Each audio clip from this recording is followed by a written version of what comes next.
Hello everyone, welcome to our channel MedGX. My name is Radhika Sharma and I am your chemistry educator. So students, we are back with yet another session on PYQs and the chapter that I'm going to discuss today is electrochemistry.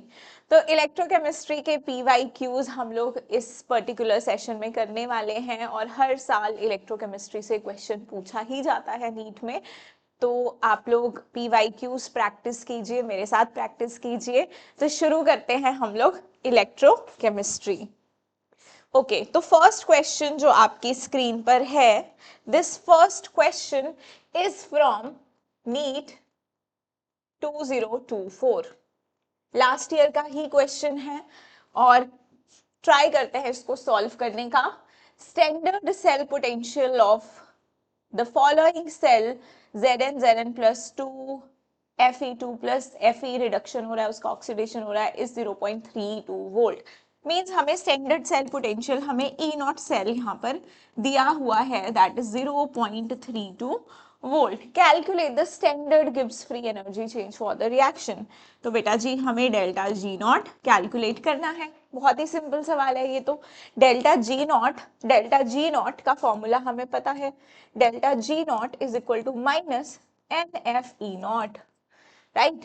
तो यहाँ पर हम लोगों को Faraday की value भी दे रखी है, 1 faraday is equal to 96487 coulomb. ठीक है जी। तो हमारे पास n का वैल्यू कितना होगा। अब देखो रिएक्शन दे रखी है, जिंक तुम्हारा 0 से कितने में जा रहा है, +2 में, राइट। Fe2 प्लस 2 से किस में जा रहा है, 0। कितने इलेक्ट्रॉन्स का चेंज आ रहा है बेटा, 2 इलेक्ट्रॉन्स का चेंज यहाँ पर आ रहा है। तो n का वैल्यू कितना होगा, 2।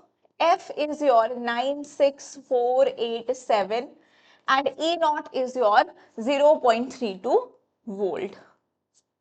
ठीक है जी। अब यहाँ पर अगर आप इसे मल्टीप्लाई करते हो तो जो आपकी डेल्टा जी नॉट की वैल्यू आती है, ये ध्यान रहे बेटा, वो जूल्स में आएगी, वो किलो जूल्स में नहीं आएगी। और यहाँ पर आंसर सारे के सारे किस में दे रखे हैं, किलो जूल में। तो हमें कन्वर्ट भी करना पड़ेगा। तो पहले तो आप मल्टीप्लाई करके जूल्स में निकालोगे इसका आंसर कुछ 61 के करीब ही आने वाला है आपका। तो 6175 आने वाला है आंसर, बट ये वैल्यू आपकी जूल में आएगी। ये वोल्ट है, ये कुलब मोल इनवर्स है, तो तुम्हारे पास जूल मोल इनवर्स यहां से आएगा। एंड हमें इसे किलो जूल में कन्वर्ट करना है, तो मैं 1000 से डिवाइड करूंगी। This will be your 61.751 kilo joule mole inverse. तो देख लो भाई आंसर कौन सा होगा, 61.75। ठीक है, इन्होंने 1 नहीं दे रखा है, 61.75 actually. So fourth option is your correct option. ठीक है जी, आप इसे नोट कर सकते हैं यहाँ पे। नेक्स्ट क्वेश्चन देखो, नेक्स्ट क्वेश्चन हमारे पास क्या है, तो ई नॉट वैल्यूज फॉर, हमें ई नॉट वैल्यूज दे रखी हैं और हमें इसमें से इनकरेक्ट स्टेटमेंट फाइंड आउट करनी है। तो किसकी दे रखी है हमें ई नॉट वैल्यूज, एल्यूमिनियम तुम्हारा +1 से किस में रिड्यूस हो रहा है, एल्यूमिनियम में, मतलब एक इलेक्ट्रॉन खा के ये एल्यूमिनियम में रिड्यूस हो जाएगा। तो basically we are given with the reduction potential. ये जो हमें यहाँ पे दे रखा है बेटा, ये तुम्हारा क्या है, रिडक्शन पोटेंशियल का वैल्यू है। तो यहाँ से तुम्हारे पास कितना आ गया एल्यूमिनियम का, मैं डायरेक्टली लिख देती हूँ, ठीक है। E इज इक्वल टू कितना है, +0.55 वोल्ट। एंड यहाँ पर, अच्छा ये थोड़ा सा ना यहाँ पे जब टाइपिंग मिस्टेक सी है, ये ऐसे लिखा होगा थैलियम प्लस और ऐसे स्लैश, ठीक है, इस तरह से लिखा होगा। तो तुम्हारा थैलियम +1 से तुम्हारा एक इलेक्ट्रॉन गेन करके ये थैलियम में चेंज हो जाएगा। इसके लिए रिडक्शन पोटेंशियल कितना है, -0.34 वोल्ट। और एल्यूमिनियम 3+ से 3 इलेक्ट्रॉन गेन करके किस में जा रहा है, एल्यूमिनियम में। इसके लिए तुम्हारा स्टैंडर्ड रिडक्शन पोटेंशियल दे रखा है -1.66 वोल्ट। एंड थैलियम +3 से तुम्हारा, ये ध्यान रखना ये ऐसे है, थैलियम +3 से थैलियम तुम्हारा किस में जा रहा है, 3 इलेक्ट्रॉन गेन करने के बाद तुम्हारा थैलियम में। और इसके लिए SRP कितना है, प्लस 1.26 वोल्ट, राइट। तो ये हमको सबकी रिडक्शन पोटेंशियल्स की यहाँ पे वैल्यू दी है एंड इस वैल्यू के अकॉर्डिंग हम लोग इसको आंसर कर सकते हैं कि कौन सी स्टेटमेंट इनकरेक्ट यहाँ पर होने वाली है। तो देखो भाई, बोला गया है aluminium is more electropositive than thallium.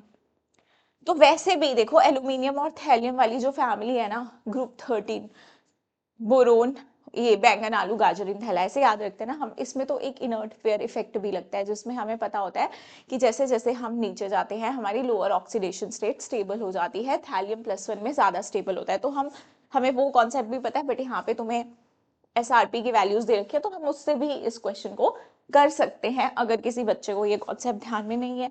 तो एल्यूमिनियम इलेक्ट्रोपॉजिटिव का मतलब क्या होता है? इलेक्ट्रॉन्स को लूज करना। मेटल्स हम क्या बोलते हैं जनरली? मेटल्स आर इलेक्ट्रोपॉजिटिव, कि भाई वो अपने इलेक्ट्रॉन्स आसानी से दे देते हैं। अब मुझे ये बताओ, एल्यूमिनियम +3 में जाने की टेंडेंसी ज्यादा होगी या फिर थैलियम +3 में, जो जितने ज्यादा इलेक्ट्रॉन देगा वो उतना ज्यादा इलेक्ट्रोपॉजिटिव भी होगा। थैलियम +1 में जाना इज फेवरेबल फॉर थैलियम, लेकिन थैलियम से थैलियम +3 में जाना इज नॉट फेवरेबल। तो हम ये बोल सकते हैं भाई कि एल्यूमिनियम ज्यादा इलेक्ट्रोपॉजिटिव है। अब वैल्यू से भी देख लेते हैं। वैल्यू से कैसे देखते हैं कि आपके पास एल्यूमिनियम +3, एल्यूमिनियम 3+3 इलेक्ट्रॉन एल्यूमिनियम, इसके लिए SRP कितना है? -1.66। अगर मैं इसके लिए ऑक्सीडेशन पोटेंशियल लिख दूं, ऑक्सीडेशन पोटेंशियल मतलब जिसकी ऑक्सीडेशन करने की टेंडेंसी ज्यादा होगी, इसका ऑक्सीडेशन पोटेंशियल कितना होगा भाई? 1.66। और ये थैलियम +3 इलेक्ट्रॉन का ऑक्सीडेशन पोटेंशियल कितना हो जाएगा? माइनस, साइन ही तो चेंज करना होता है, -1.26।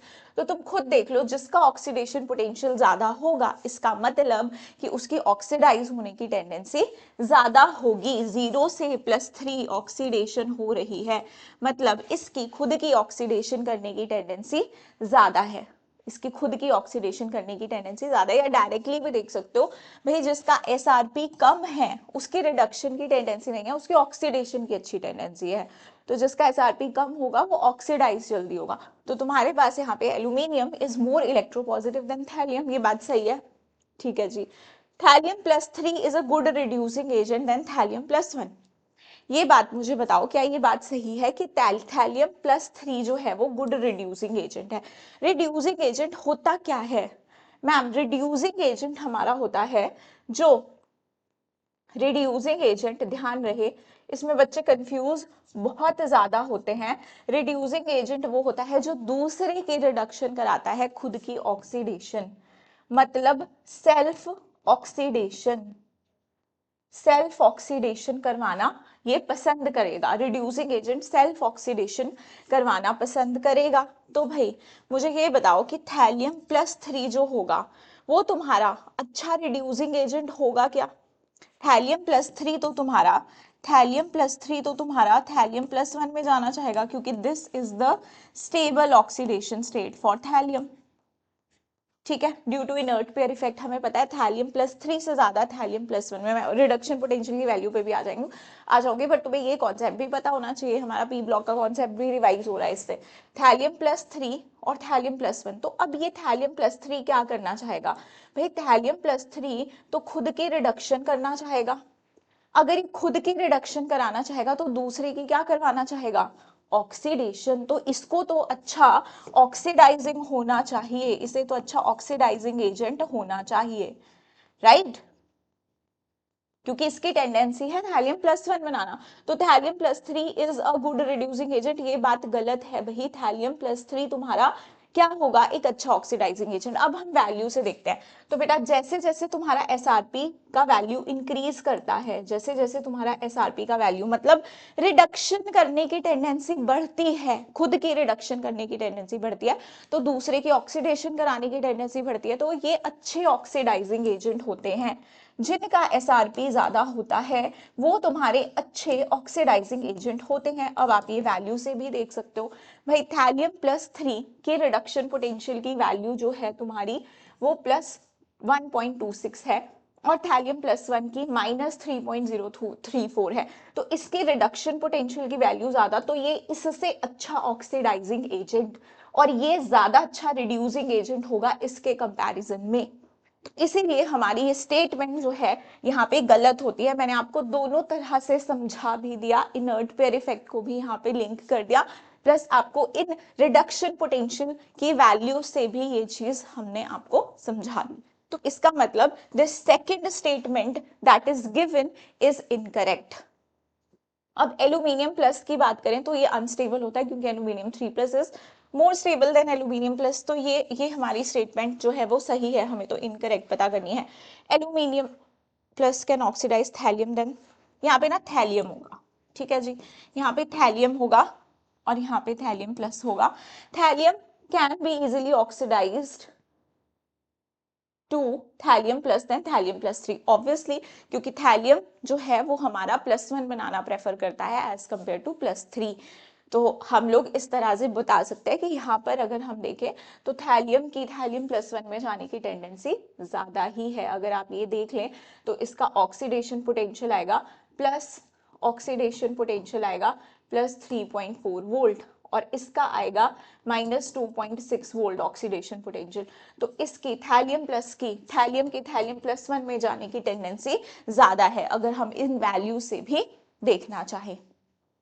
ठीक है जी, सो इज दैट क्लियर? इसमें मैंने काफी आपको सारी एक एक पॉइंट डिस्कस कर लिया। अब ऑब्वियसली जब आप नीट में बैठ के क्वेश्चन करते हो तो आपको आपका आंसर मिलता है तो आप इजीली उसको मार्क करके आगे चले जाते हो, लेकिन जब हमें कॉन्सेप्ट समझना है हमें एक एक पॉइंट को यहाँ पर डिस्कस करना पड़ेगा कि कौन सा ऑप्शन क्यों नहीं हुआ, इससे आपके कॉन्सेप्ट क्या होंगे, वो बिल्ड होंगे।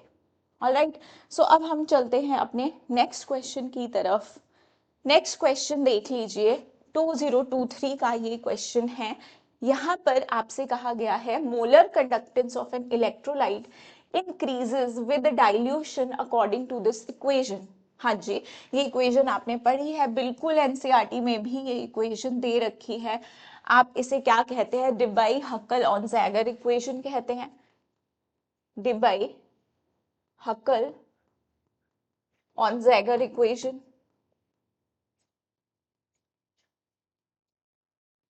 हम ये इक्वेशन पढ़ते थे, जो ये डिबाई हक्कल ने ये इक्वेशन दी है हम लोगों के लिए मोलर कंडक्टेंस के लिए, and infinite this delta naught M is infinite molar, infinite dilution at mole, infinite molar conductance. ठीक है, ये क्या है तुम्हारी इनफाइनाइट मोलर कंडक्टेंस है।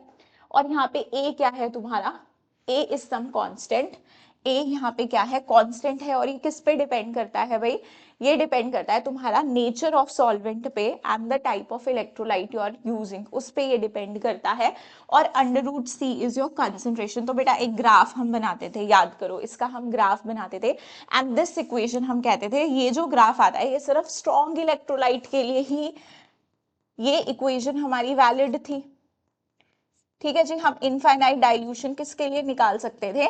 स्ट्रॉन्ग इलेक्ट्रोलाइट के लिए ही। कुछ इस तरह का ये ग्राफ आता था, याद करो, फिर इसे एक्सट्रापोलेट करते थे तो हमको इनफाइनाइट डाइल्यूशन की वैल्यू मिलती थी।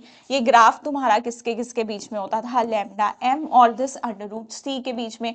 तो हम कहते थे जैसे जैसे कंसंट्रेशन डिक्रीज होगी तुम्हारा लैम्डा एम क्या करेगा? इंक्रीज करेगा। एक टाइम आएगा कि तुम्हें यहाँ पर अगर इसे एक्सट्रापोलेट करोगे इनफाइनाइट डाइल्यूशन मिल जाएगी, राइट? कंसंट्रेशन अगर कम हो रही है और हमारी लैम्डा बढ़ रहा है, इसका मतलब क्या है? C is equal to N/V। तो हम ये बोल सकते हैं डाइल्यूशन बढ़ रही है तो कंसंट्रेशन घट रही है ना। तो हम ये बोल सकते हैं जैसे जैसे हम डाइल्यूट करते हैं वैसे वैसे तुम्हारी क्या होती है? मोलर कंडक्टेंस बढ़ती है। But this equation, this is only valid for strong electrolyte.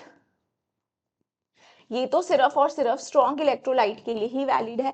जब हमने वीक इलेक्ट्रोलाइट के लिए देखा तो तुम्हारा ग्राफ कुछ इस तरह का आया था, याद करो, कुछ इस तरह का आया था। तो हम तो इसे एक्सट्रापोलेट करके इनफाइनाइट डाइल्यूशन इससे निकाल ही नहीं पाते हैं। तो दैट इज वाई हम लोग यहाँ पे देखो इस स्टेटमेंट में बोला गया which of the following statement are true. This equation applies to both strong and weak electrolytes. That means this statement is your incorrect statement. ये statement incorrect हो गई। Value of the constant A depends upon the nature of solvent. मैंने अभी अभी बताई जो constant है यहाँ पे A, which is our slope, है ना, इसकी जो वैल्यू है तुम्हारी ये किस पे डिपेंड करती है? नेचर ऑफ सॉल्वेंट पे। तो ये बात बिल्कुल सही है। एंड टाइप ऑफ इलेक्ट्रोलाइट पे भी ये डिपेंड करता है ना। Value of constant A is same for both BaCl2 and MgSO4. Value of A is same for both BaCl2 and MgOH. Twice तो देख लेते हैं कि इलेक्ट्रोलाइट कैसे हैं। इनके चार्ज के बेस पे हम लोग इलेक्ट्रोलाइट का टाइप बताते हैं। Ba पे कितना चार्ज है 2 + 2 इस पे 1, तो ये 2:1 टाइप का इलेक्ट्रोलाइट है। MgSO4 इस पे +2 चार्ज, इस पे -2, ये 2:2 टाइप का हमारा इलेक्ट्रोलाइट है। अब BaCl2 एंड MgOH ट्वाइस की अगर हम बात करें तो तुम्हें पता है इस पे +2 चार्ज, इस पे -1, इस पे +2 चार्ज, इस पे -1, तो ये दोनों ही 2:1 टाइप के इलेक्ट्रोलाइट हैं। तो दैट मीन्स ए का जो वैल्यू आएगा वो डी के लिए सेम आएगा, BaCl2 MgOH ट्वाइस के लिए सेम आएगा। तो यहाँ से बी और डी ऑप्शन हमारे क्या आ रहे हैं, करेक्ट ऑप्शन आ रहे हैं। तो B and D only, fourth option is our correct option.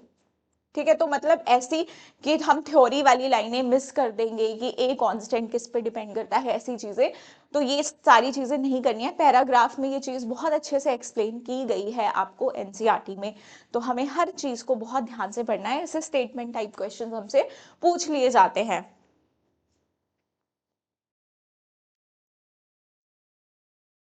Next question देखो, the correct value of cell potential in volt for the reaction that occurs when the following two half cells are connected। तो हमें दो half sales दे रखे हैं, Fe2+ change हो रहा है Fe में, तो दैट मीन्स ये हमें क्या दे रखा है बेटा, रिडक्शन हो रही है, तो ये हमें रिडक्शन पोटेंशियल दे रखा है यहाँ पे। ये आपका क्या है, रिडक्शन पोटेंशियल। ये ध्यान रखा करो कि हमको दिया क्या है, ऑक्सीडेशन पोटेंशियल दे रखा है या फिर रिडक्शन पोटेंशियल दे रखा है, राइट। उसके बाद आप देखो कि यहाँ पर आपके पास क्रोमियम, क्रोमियम यहाँ पर बताओ, क्रोमियम का भी हमें क्या दे रखा है यहाँ पे, रिडक्शन पोटेंशियल, क्योंकि यहाँ पे अगर आप चार्ज निकालोगे क्रोमियम के ऊपर तो +6 आएगा, +6 से +3 में जा रहा है, रिडक्शन हो रही है, तो ये भी हमें क्या दे रखा है, रिडक्शन पोटेंशियल। ठीक है जी, रिडक्शन पोटेंशियल। अब हमें क्या करना है, ई सेल निकालना है। अच्छा, जिसका रिडक्शन पोटेंशियल ज्यादा होगा उसे ही हम कैथोड पे रखेंगे ना, कैथोड पे क्या होती है, रिडक्शन। और दूसरा जिसका रिडक्शन पोटेंशियल कम है, इसका मतलब वो ऑक्सीडेशन कर रहा होगा, राइट। अब हम लोग, मैंने बोला था तुम्हें, हमें एक ही फॉर्मूला याद रखना है जब हम ई सेल निकालते हैं, है ना, ई सेल निकालते हैं। ई सेल एक तरह से क्या है, potential difference, that is final minus initial, final minus initial V2 minus V1। अब हमें पता है जो कैथोड पे होता है उसका रिडक्शन पोटेंशियल ऑब्वियसली ज्यादा होता है, तो हम ऐसा बोलते थे कि ई कैथोड माइनस ई एनोड, ऐसा कर देते थे। लेकिन अगर ऑक्सीडेशन पोटेंशियल गिवन हो तो हम V1 माइनस V2 भी करेंगे, क्योंकि जो एनोड होगा, एनोड होगा लेफ्ट हैंड साइड पे हम एनोड रखते हैं, तो E anode minus E cathode. But मैंने तुम्हें बोला एक ही फॉर्मूला तुम्हें याद रखना है, that is E cathode minus E anode. Cathode का रिडक्शन पोटेंशियल ज्यादा। अब ज्यादा रिडक्शन पोटेंशियल किसका है, तुम्हारा क्रोमियम वाले का। तो तुम ई सेल कैसे निकाल दोगे, ई कैथोड माइनस ई एनोड। कैथोड तुम्हारा कौन बनेगा, जिसका रिडक्शन पोटेंशियल ज्यादा, दैट इज 1.33। अब ये क्या है, माइनस में, और ये माइनस में ही वैल्यू है, तो माइनस माइनस प्लस हो जाएगा, और 1.33 प्लस 0.44, यहाँ से आ जाएगा 1.77। ठीक है जी, 77 वोल्ट, 1.77 वोल्ट हमारा क्या हो जाएगा आंसर। यस, गिवन, गिवन है हमको 1.77, यस। अब नेक्स्ट देखो, the conductivity of centimolar solution of KCl at 25 degree Celsius is 0.210 ohm inverse centimetre inverse. आपको क्या दे रखी है, कंडक्टिविटी। कंडक्टिविटी को हम किससे डिनोट करते थे, कापा से, राइट। कापा जो आपको दे रखा है वो दे रखा है 0.0210 ओम इनवर्स सेंटीमीटर इनवर्स। और कापा होता क्या है भाई, कापा एक बार मैं आपको बता दूं तो that is reciprocal of this rho, resistivity.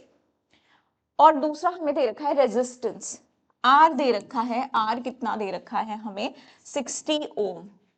Value of cell constant, हमसे सेल कांस्टेंट पूछ लिया। सेल कांस्टेंट को मैं G* से डिनोट करती हूँ, L/A तुम्हारा सेल कांस्टेंट होता है जिसे हम G* से डिनोट करते हैं।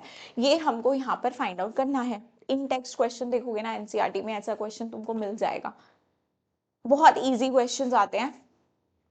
अब यहाँ पे तुम क्या करोगे कि अगर मान लो तुम्हें नहीं याद है, रिलेशन नहीं याद है तुमको कंडक्टिविटी और रेजिस्टेंस के बीच में, वैसे तो क्या होता है, सेल कांस्टेंट होता है और कप्पा इनटू आर, ठीक है, कंडक्टिविटी इनटू रेजिस्टेंस। बट मान लो हमें ये रिलेशन डायरेक्ट याद ही नहीं है, तो हमें एक कुछ तो फॉर्मूला याद होना चाहिए। कप्पा तो पता होना चाहिए ना, 1/रो होता है।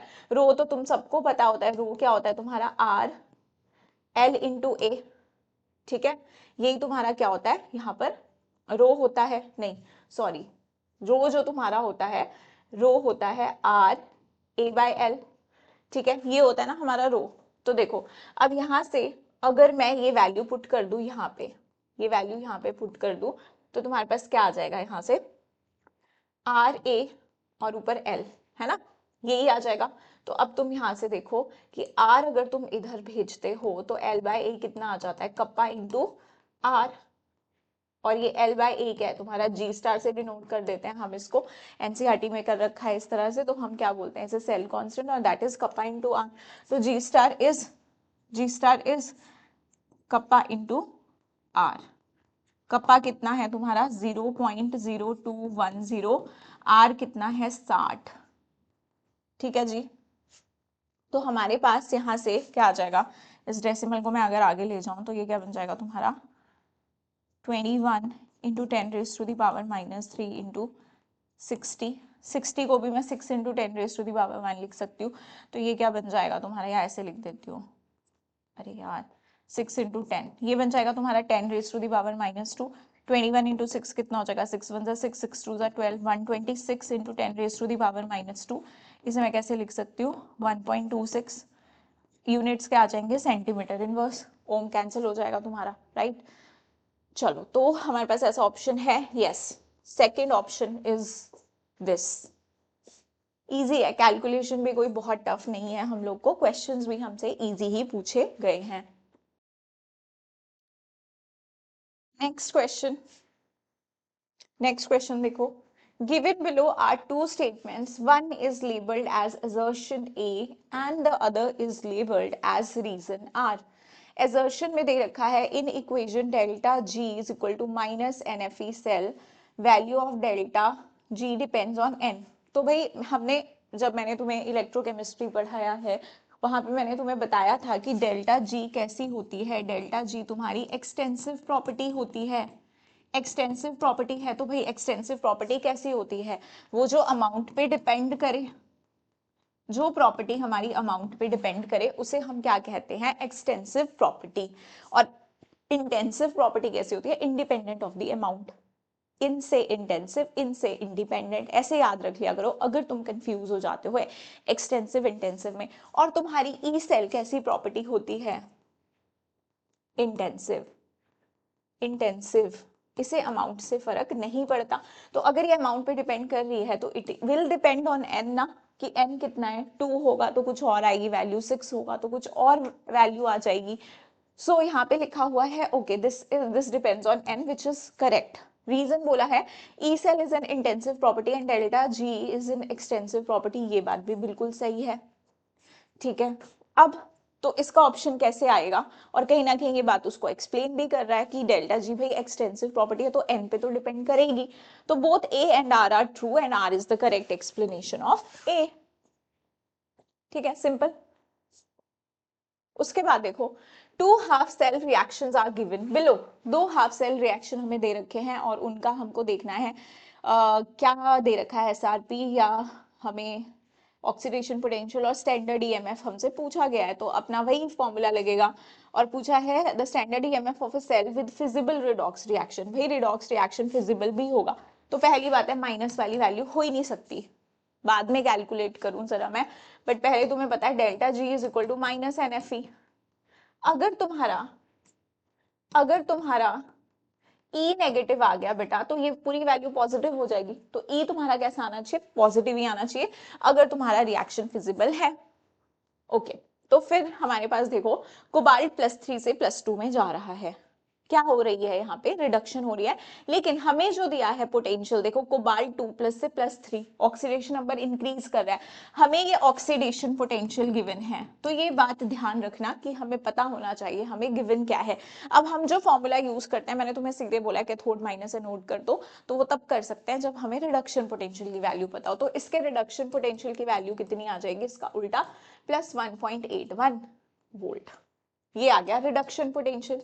अब एल्यूमिनियम +3 से एल्यूमिनियम में जा रहा है, रिडक्शन हो रही है, इसका भी डेटा तुम्हें ऑक्सीडेशन का दे रखा है, 0 से +3 ऑक्सीडेशन नंबर इंक्रीज, तो हम इसको क्या करते हैं, रिडक्शन पोटेंशियल में कन्वर्ट कर देते हैं।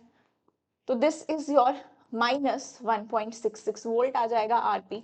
अब निकाल लो तुम ई सेल्फ, अपना ई नॉट सेल निकाल लो, कैसे आ जाएगा, ई कैथोड माइनस ई एनोड, कैथोड 1.81 और यहाँ पर ये कितना आ गया तुम्हारा माइनस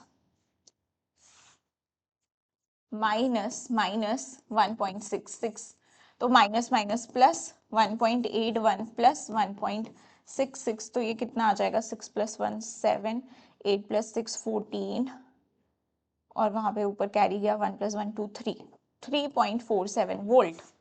हाँ जी, तो yes, +3.47 volt is the correct answer. Clear? Okay, so next question we have is standard electrode potential for the cell with the cell reaction zinc plus copper 2 plus, हमें zinc 2 plus copper दे रहा है, Daniell cell का reaction given है, is 1.1 volt, calculate the standard गिव्स energy change for the cell reaction. Just अभी जो ये question 2024 में आया था बेटा, सेम क्वेश्चन हमने किया जो पिछले साल आया, अभी ये क्वेश्चन हमारा कौन से ईयर में, 2022 में आया, एंड दिस क्वेश्चन तो exactly from your example only, वो भी एक तरह से एग्जाम्पल का ही माना जाएगा, बट ये तो values are also from that particular example. तो आप प्लीज एनसीईआरटी के इन टेक्स्ट क्वेश्चंस कीजिए।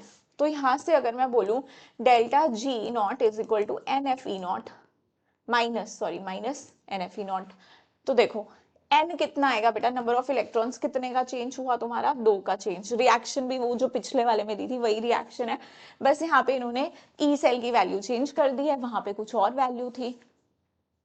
एफ भी दे रखा है तुमको, कितना लेना है, -96487 coulomb mole inverse into E naught 1.1, ठीक है, तो कुलब इंटू वोल्ट तुम्हारा जूल आ जाएगा, जूल मोल इनवर्स में तुम्हारा आंसर आएगा, और आंसर हमें जूल में भी गिवन है, मोल में भी, तो जब तुम इसे सॉल्व करोगे तुम्हारा आंसर आ जाएगा कुछ -212,212,271, बट ये आएगा तुम्हारा जूल मोल इनवर्स में, ये आएगा जूल मोल इनवर्स में, तो जब तुम इसे किलो जूल में कन्वर्ट करोगे तो -212.271 किलो जूल मोल इनवर्स, ठीक है, 200 के करीब तो वैसे ही नहीं आना था तुम्हारा, तुम इसे मल्टीप्लाई करके देखो तो यही था, अगर तुम ये कैलकुलेशन अवॉइड भी करना चाहते हो तो देख लो ना, 200 के करीब आने का नहीं है, और यहाँ पे जूल में आंसर दे रखा है, जूल में ऐसी वैल्यू आती नहीं है, किलो जूल में ये वैल्यू तुम्हारी कुछ आएगी, अगर तुम खुद यहाँ से देख सकते हो कि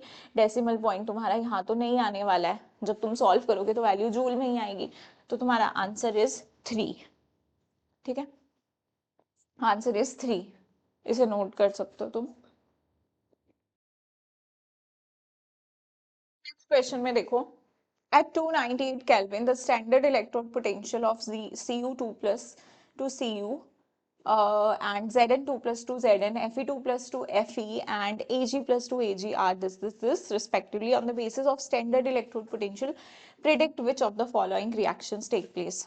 तो नीचे जो हमको दे रखे हैं ना बेटा, डिस्प्लेसमेंट रिएक्शंस दे रखे हैं, मेटल डिस्प्लेसमेंट रिएक्शंस है, तो मैं एक काम करती हूँ, यहाँ पे मैंने देखा कि कॉपर 2+ से कॉपर में जा रहा है, +2 से 0 में, तो रिडक्शन हो रही है, तो मतलब रिडक्शन पोटेंशियल हर किसी में हम लोग को, हर एक मेटल में हमको रिडक्शन पोटेंशियल का डेटा दे रखा है। देखो ये जिंक भी 2 से 0 में जा रहा है, आयरन 2 से 0 में जा रहा है, तो Ag+ से 0 में जा रहा है, तुम्हारे को रिडक्शन पोटेंशियल का डेटा, तो मैं क्या इस रिडक्शन पोटेंशियल के डाटा को इंक्रीजिंग ऑर्डर में पहले ही लिख लूं, तो सबसे कम रिडक्शन पोटेंशियल यहाँ पर है तुम्हारा -0.76, ठीक है जी, -0.76 वोल्ट, ये किसका है, ये है सेकेंड नंबर पे तुम्हें दे रखा है जिंक का, Zn2+ से जिंक का, जो तुम्हारा SRP का वैल्यू है वो कितना है, इतना,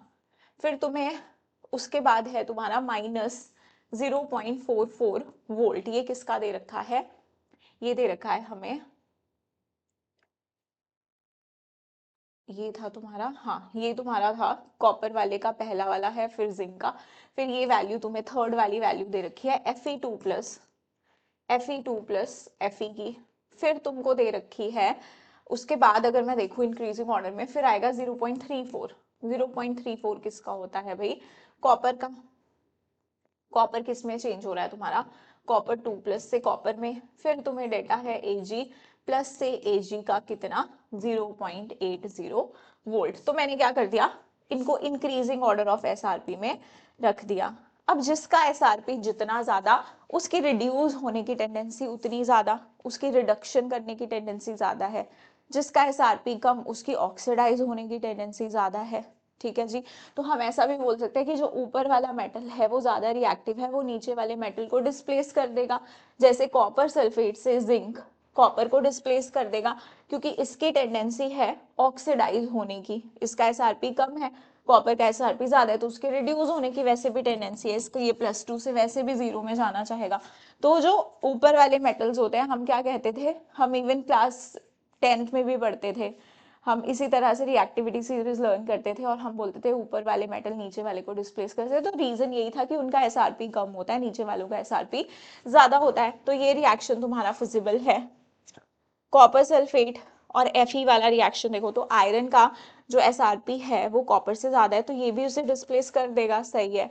उसके बाद FeSO4 जिंक, जिंक का भी तुम्हारा एसआरपी कम है किससे?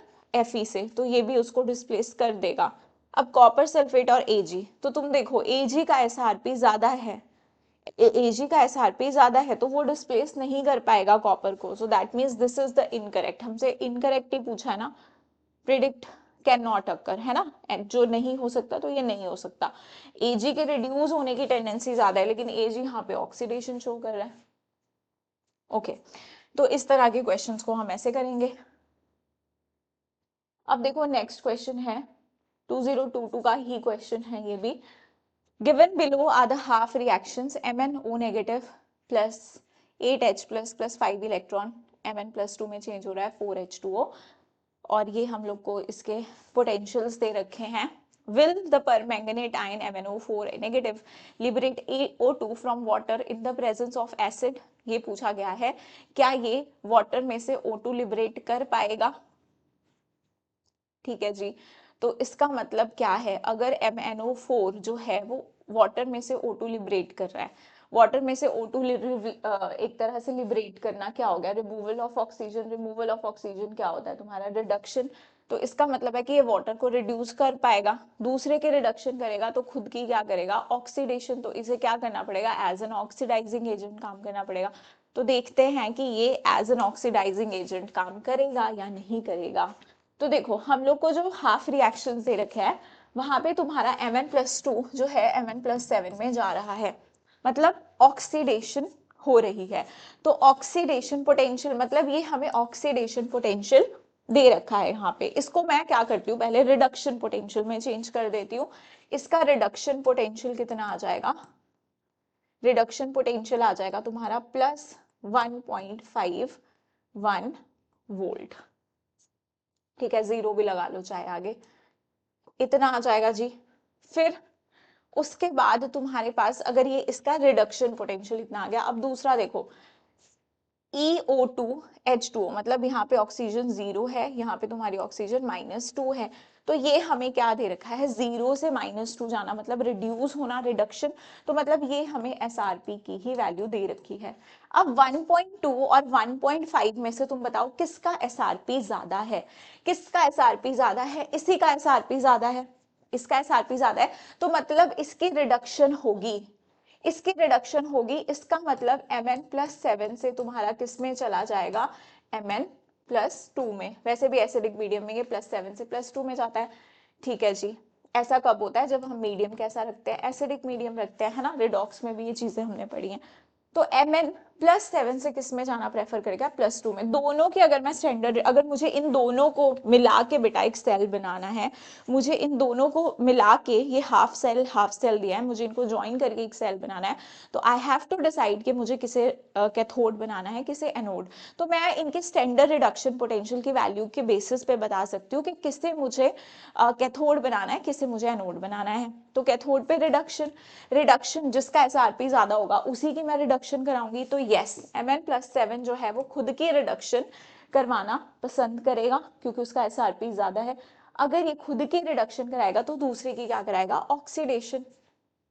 खुद की क्या करा रहा है, रिडक्शन, तो दूसरे की क्या कराएगा, ऑक्सीडेशन। तो कैसे बिहेव करेगा, एज एन ऑक्सीडाइजिंग एजेंट। और हमें ये भी पता है कि Mn+7 is a very very good oxidising agent, है ना। तो ऑक्सीडाइजिंग एजेंट की तरह बिहेव करेगा, तो दूसरे की रिडक्शन कराएगा। इसका मतलब ये वाला जो रिएक्शन है, ये रिएक्शन कैसा होगा, ये उल्टा होगा। यहाँ पे तुमको ये क्या दिखा है, O2 से H2O, राइट। अब लेकिन रिडक्शन तो मैं इस वाले हाफ की करा रही हूँ, तो इस वाले हाफ की तो ऑक्सीडेशन होनी चाहिए, मतलब उल्टा रिएक्शन होना चाहिए। H2O तुम्हारा किस में चेंज होना चाहिए, O2 में, राइट। यहाँ पे तुम देखो तो ऑक्सीजन है तुम्हारी -2 में, यहाँ पे 0 में है, तो इसकी क्या हो रही है, इसकी तुम्हारी क्या हो रही है, ऑक्सीडेशन। यहाँ पे तुम्हारी कौन सी प्रोसेस हो रही है, ऑक्सीडेशन, ठीक है जी। तो यस, यहाँ पे बोला गया है will permanganate ion MnO4 negative liberate O2 from water. Yes, water से ये O2 लिबरेट कर देगा in presence of N acid, क्योंकि खुद ये कैसे एक्ट करेगा, एज एन ऑक्सीडाइजिंग एजेंट। तो समझ में आ गई हमें कि ये रिएक्शन हमको कैसा करवाना है, ये रिएक्शन इसका रिडक्शन पोटेंशियल ज्यादा है, तो ये हमें कहाँ पर करवाना है, जिसका एसआरपी ज्यादा होता है उसे हम क्या करवाते हैं, उसकी रिडक्शन कराते हैं। इसे हमें किस पे कराना है, कैथोड पे। ये रिएक्शन तुम्हारी कैथोड पे होगी और ये रिएक्शन तुम्हारी एनोड पे होगी। एनोड पे होगी तो इसमें क्या होगी तुम्हारी, ऑक्सीडेशन। तो देख लो, सो ये बात सही है कि हाँ ये कर सकता है। एक चीज यस और नो में तुम्हारा यस आंसर क्लियर हो गया। अब तुम्हें साथ में उसने ऑप्शन में बोल दिया कि ई नॉट भी निकालो। तो ई नॉट बेटा कैसे निकालते हो, अपना वही कॉन्सेप्ट तुम्हारा ई कैथोड माइनस ई एनोड, और अभी हमने देखा। और दोनों में हम वैल्यू क्या रखते हैं, एसआरपी की ही वैल्यू रखते हैं। ये मत सोचना कि एक में हम ऑक्सीडेशन पोटेंशियल का वैल्यू रख देंगे। तो कैथोड अपना ये, इसका रिडक्शन पोटेंशियल कितना है, 1.51, ठीक है जी। और यहाँ पर तुम्हारा रिडक्शन पोटेंशियल वैल्यू रिडक्शन करिए, ऑक्सीडेशन रहा है लेकिन वैल्यू तो रिडक्शन वाली रखेंगे, -1.223 वोल्ट। तो इसे हम माइनस करेंगे तो ये 0.287 वोल्ट आएगा, ठीक है जी। प्लस में आएगी वैल्यू तुम्हारी। तो yes, and because E naught cell is, क्योंकि ई नॉट सेल अगर पॉजिटिव है तो रिएक्शन भी तुम्हारा क्या है, फिजिबल है, विजिबल होगा ये रिएक्शन, ठीक है। इसे भी नोट कर सकते हो। So next question, find the EMF of the cell in which the following reaction takes place at 298 Kelvin. Nickel plus 2 Ag positive gives you nickel 2 plus 2 Ag, and we have to find out EMF of the cell and E naught is given to us. All right. So देखो this question, ये वाला जो question है, Nernst equation basically हमें क्या apply करना है यहाँ पर, Nernst equation, क्योंकि हम ई सेल कैसे निकालते हैं, हम ई सेल निकालते हैं यूजिंग नर्न्स्ट इक्वेशन। तो नर्न्स्ट इक्वेशन क्या है, होती है हमारे पास, देखो E cell is equal to E naught cell minus 2.303 RT upon NF log Q।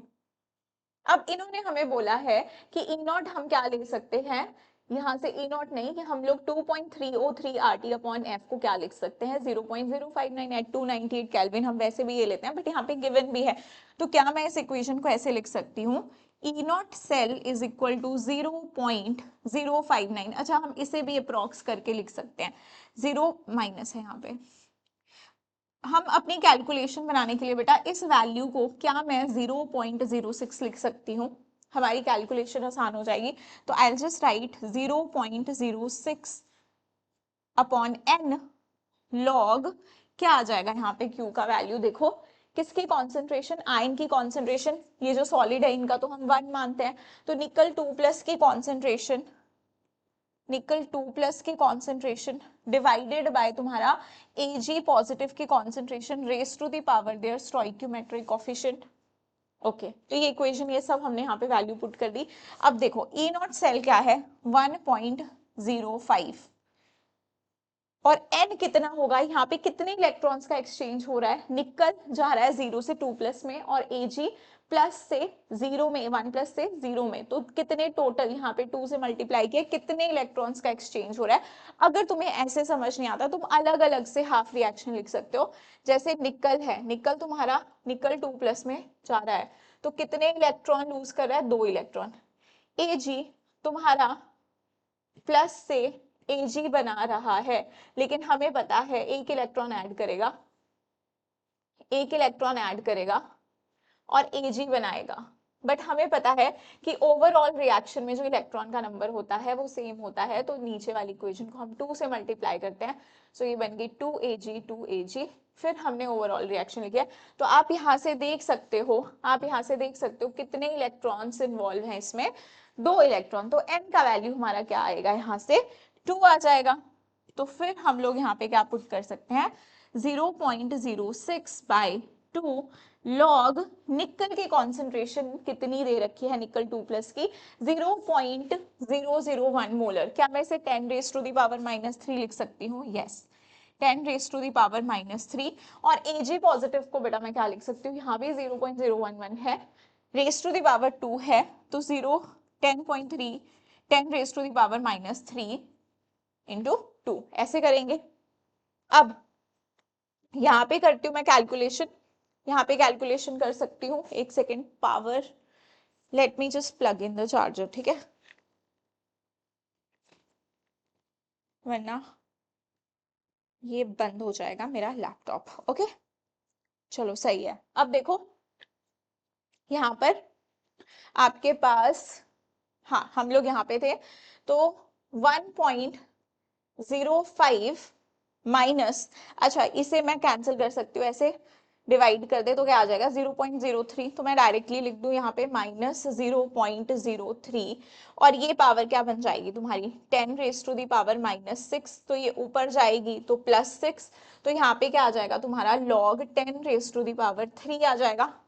और हमें पता है log 10 पावर कुछ भी हो पावर आगे आ जाती है, log 10 कितना होता है 1 होता है, तो ये क्या आ जाएगा 1.05 माइनस 0.03 इंटू 3 और log 10 कितना होता है बेटा 1 होता है।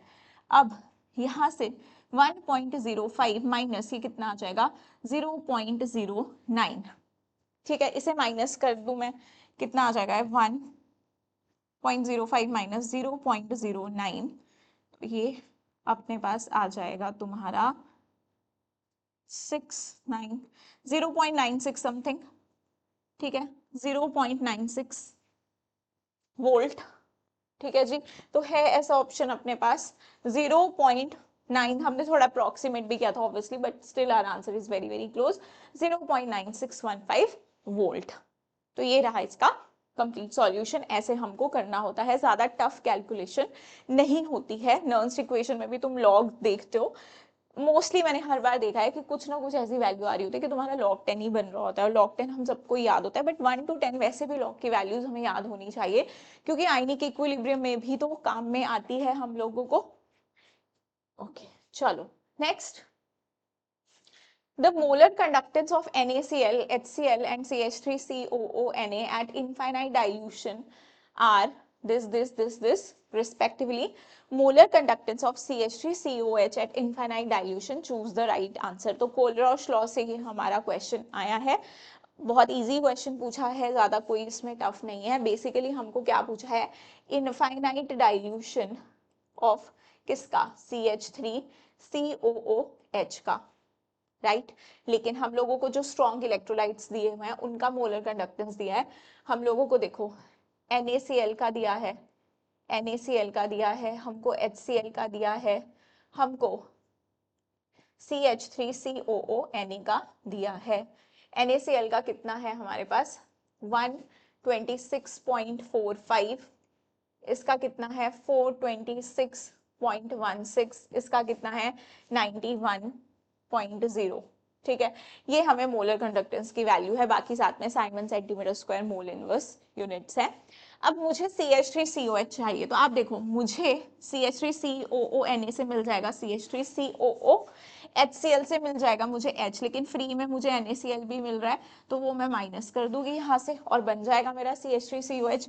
तो मुझे मोलर कंडक्टेंस अगर फाइंड आउट करना है CH3COH का, तो मैं क्या कर सकती हूँ, मोलर कंडक्टेंस ऑफ किस किस का, CH3COONA plus molar conductance of HCl minus, थोड़ा सा इसे मिटा दूं, माइनस कितना आ जाएगा तुम्हारा मोलर कंडक्टेंस ऑफ NaCl।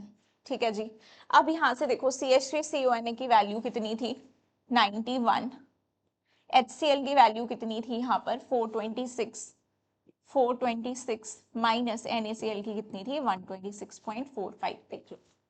ठीक है, अब यहां से हम लोग क्या करेंगे, अच्छा 426.16 है भाई, 16 भी है।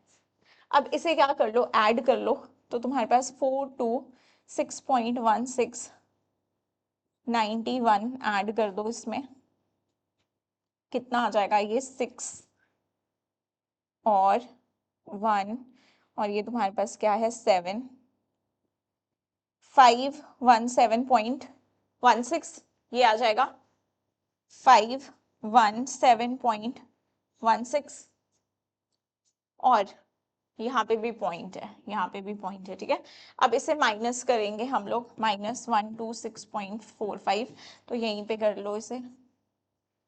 ठीक है, कितना है तुम्हारा 126.45।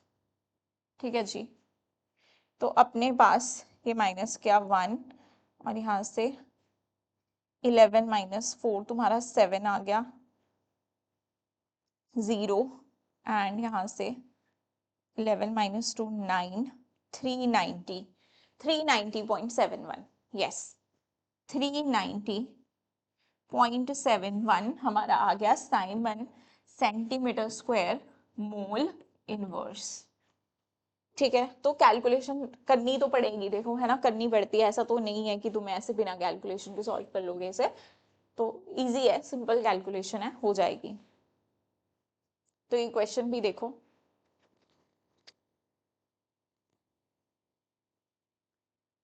नेक्स्ट ट्राई करो। नेक्स्ट है molar conductivity of 0.07 molar acetic acid is 20 Simon centimeter square mole inverse. What is the dissociation constant of acetic acid? Choose the correct option. और हम लोगों को CH3CO नेगेटिव H प्लस की molar conductance दे रखी है, तो Ka find out करना है भाई। जरा सोचो, दिमाग लगाओ, इस क्वेश्चन को हम किस तरह से कर सकते हैं। मोलर कंडक्टिविटी, हम लोग को मोलर कंडक्टिविटी भी दे रखी है, कितने की 0.07 मोलर की, राइट। मोलर कंडक्टिविटी हमारे पास हम लोग दे रखी है 20। ठीक है, मोलर कंडक्टिविटी हमारे पास कितनी दे रखी है 20 Simon centimetre square mole inverse. हमें फाइंड आउट करना है Ka। भाई Ka फाइंड आउट करने के लिए हमें क्या क्या चाहिए, सबसे पहले याद करो Ka का फॉर्मूला क्या होता है, C alpha square upon 1 minus alpha. This is the formula of Ka. So that means we want alpha. C concentration तो हमें given है. C is given. We have to calculate alpha. And lambda m is also given. We have to calculate lambda m at infinite dilution. We have to calculate this also. क्योंकि अगर ये आएगा तभी हमारा alpha निकल के आएगा. Because अल्फा बेटा क्या होता है lambda m upon lambda m at infinite dilution. ठीक है, lambda m at specific concentration divided by lambda m eight infinite dilution, इसी से हम अल्फा निकालेंगे। तो अब मुझे लैम्डा इंफिनिटी की जरूरत है, और लैम्डा इंफिनिटी तुम्हें किसके लिए चाहिए, एसिटिक एसिड के लिए, तो CH3CO नेगेटिव के लिए दिया है, H प्लस के लिए दिया है, ऐड कर दोगे तो तुम्हारे पास लैम्डा m किसका आ जाएगा, इनफाइनाइट डाइल्यूशन CH3COOH के लिए कितना 400 आ जाएगा, 350 + 50 400। तो लैम्डा m मुझे गिवन है 20, इनफाइनाइट डाइल्यूशन के लिए मैंने अभी अभी निकाला 400, तो ये कितना आ जाएगा यहाँ से,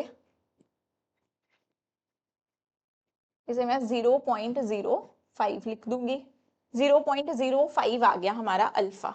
तो हमें पता है जब alpha is very very less than 1, when alpha जो होता है वो बहुत ज्यादा, या फिर हम ऐसा लिख सकते हैं अल्फा अगर तुम्हारा 0.05 हो, अगर तुम्हारा अल्फा 0.05 या उससे कम हो, अगर अल्फा हमारा 0.05 से कम हो या बराबर हो, तो हम उसे इग्नोर कर सकते हैं। तो 1 माइनस अल्फा को हम अप्रोक्सीमेटली 1 मान लेते हैं। तो यहाँ से मुझे मेरा के ए का फॉर्मूला आ गया सी अल्फा स्क्वायर। ठीक है, ये मेरा फॉर्मूला आ गया। अब हम लोग क्या करेंगे यहाँ से, यस अल्फा तो हमने निकाल दिया। अब सी हमें गिवन है, सी कितना गिवन है 0.007, और अल्फा हमारा कितना गिवन है 0.05 का होल स्क्वायर। ठीक है, इसे मैं क्या लिख सकती हूँ, इसे मैं लिख सकती हूँ डेसिमल प्लेस आगे कर दूँ तो 7 इंटू 10⁻⁻3, इसे लिख सकती हूँ 5 इंटू 10⁻⁻2 का होल स्क्वायर। तो ये मेरा क्या आ जाएगा 7, यहाँ से 5 5 जा 25, 10⁻⁻3 और 10⁻⁻4 यहाँ से आएगा तो कितना हो जाएगा 10⁻⁻7 हो जाएगा। अब 25 7 जा 7 5 जा 35, 14, ठीक है जी, 175। ठीक है, यहाँ से आ गया ये 175 इंटू 10⁻⁻7। किस फॉर्म में हमें आंसर गिवन है भाई, 175 तो मुझे दिख रहा है, 1.75 तो इसको चेंज कर लो ना, अगर तुम इसे लिख लोगे 1.75 इंटू 10⁻⁻5 तो भी सेम ही बात है। तो आंसर मेरा यहाँ से कितना आ गया, आंसर मेरे पास आ गया 1.75 इंटू, एक सेकेंड, हमने 0.7 किया ना, 7.5 तो 4 आएगा ना यहाँ पे, नहीं 5 ही आएगा 5, क्योंकि हमने यहाँ पे 2 डेसिमल प्लेस आगे मूव किया। ठीक है जी, तो हमारे पास क्या आ जाएगा 5 ही आएगा, यस, क्योंकि 2 ऑप्शन दे रखे हैं ना यहाँ पे, 10⁻⁻4 वाला भी है, 10⁻⁻5 वाला भी है। हमारा ऑप्शन कौन सा करेक्ट है, हमारा ऑप्शन है 10⁻⁻5 वाला इज करेक्ट। ठीक है, नोट कर लो इसे। Next is on electrolysis of dilute sulfuric acid using platinum electrode, the product obtained at anode is। तो देखो भाई क्या होता है इलेक्ट्रोलिसिस में, सिंपल सी बात है, जब भी डाइल्यूट वर्ड गिवन हो, ठीक है, जब भी डाइल्यूट वर्ड गिवन हो तो ये समझ लो कि हमें बहुत ज्यादा सोचने की जरूरत नहीं कि कौन सा आयन हमारा कौन सा रिड्यूस होगा, कौन सा ऑक्सीडाइज होगा। अपने पास जो है वाटर की ही ऑक्सीडेशन होती है, वाटर की ही रिडक्शन होती है। बट जब यहाँ पे हमसे पूछा हुआ है एनोड पे, ठीक है, अब एनोड पे चाहे तुम्हारा SO4 ऑक्सीडेशन होनी है, चाहे 2 नेगेटिव है, ऑक्सीडेशन का मतलब क्या है, लॉस ऑफ इलेक्ट्रॉन ना, तो SO4 2 नेगेटिव और पानी में कंपटीशन है। पर डाइल्यूट में कुछ सोचने की जरूरत है, हमेशा पानी की ही ऑक्सीडेशन होगी, पानी की ही रिडक्शन, और पानी ऑक्सीडेशन होके क्या देता है भाई O2 देता है। ऐसे क्वेश्चंस को डायरेक्ट किया करो, मैंने इलेक्ट्रोलिसिस में तुम्हें इलेक्ट्रोलिसिस को थोड़ा डिटेल में समझाया है, वहां पे देख सकते हो। चलो, ये क्वेश्चन तो सिंपल सा था। अब पूछा है the number of faraday is required to produce 20 gram of calcium from molten CaCl2, atomic mass भी गिवन है। ठीक है जी, तो अब एक चीज समझ लो, एक मोल का चार्ज जो होता है वो होता है Faraday, charge of 1 mole, charge of 1 mole entity क्या होता है 1 फैराडे के इक्वल होता है। अब मान लो मेरे पास कोई स्पीशीज है, जैसे एल्यूमिनियम 3++3 इलेक्ट्रॉन से मुझे क्या मिल रहा है, एल्यूमिनियम 3 मोल इलेक्ट्रॉन का मतलब क्या हो गया कि इस पे 3 फैराडेज चार्ज है। 3 मोल, इसे मोल पढ़ते हैं ना हम लोग, 3 मोल इलेक्ट्रॉन का मतलब कि हमारे पास 3 फैराडे चार्ज है। तो 3 फैराडे से मैं बोल सकती हूँ मुझे कितना एल्यूमिनियम मिल रहा है, 1 मोल, या फिर मैं क्या बोल सकती हूँ m0 ग्राम, इसका जो भी मोलर मास होगा। अगर मुझे कोई बोले 1 फैराडे से कितना मिलेगा, 1 फैराडे से तो तुम बोलोगे मैम m0/3 मिलेगा, m0/3 मिलेगा। m0/3 को ही हम क्या बोलते हैं, इक्विवेलेंट वेट। इक्विवेलेंट वेट होता क्या है तुम्हारा, इक्विवेलेंट वेट होता है molar mass divided by n factor. तो ध्यान से देखो, इसका एन फैक्टर 3, तो molar mass by 3, N factor ही है ये। एक्चुअली बेसिकली तुम्हारा इक्विवेलेंट वेट का जो डेफिनेशन होता है वो यही होता है कि एक यूनिट चार्ज से तुम कितने ग्राम सब्सटेंस प्रोड्यूस कर सकते हो, उसी को हम इक्विवेलेंट वेट कहते हैं। तो हम ये बोलते हैं कि एक फैराडे चार्ज से हमें 1 ग्राम इक्विवेलेंट सब्सटेंस मिलता है, 1 ग्राम इक्विवेलेंट सब्सटेंस मिलता है। ये चीज हमें हमेशा ध्यान रखनी है कि एक फैराडे से हमें 1 ग्राम इक्विवेलेंट ही मिलेगा। अब हमसे पूछा है कि कितने फैराडेज रिक्वायर्ड है 20 ग्राम कैल्शियम के लिए। तो हम जरा कैल्शियम का इक्विवेलेंट वेट निकाल दें। मोलर मास कितना है 40। तो अगर मुझे निकालना हो इक्विवेलेंट वेट ऑफ कैल्शियम, तो मैं क्या कर दूंगी, मोलर मास और एन फैक्टर कितना होता है कैल्शियम का, देख लो CaCl2 है, कैल्शियम 2+ है ना, कैल्शियम यहाँ क्या है, कैल्शियम 2+, उस पे चार्ज है 2, तो डिवाइडेड बाय 2, तो कितना आ जाएगा 20। ठीक है, अब इक्विवेलेंट वेट ही 20 है, तो एक इक्विवेलेंट के लिए 1 फैराडे रिक्वायर होता है। तो यहाँ पे जो हमारा आंसर आ जाएगा दैट इज 1 फैराडे। ठीक है जी, ओके ठीक है। तो इतने क्वेश्चंस हमारे पास थे, अभी हमने डिस्कस कर लिए PYQs आपसे इंपॉर्टेंट। अब आप प्लीज प्रैक्टिस कीजिए और ज्यादा क्वेश्चंस को, जितनी प्रैक्टिस हो सकती है एग्जाम तक। And all the best, thank you so much for watching the session.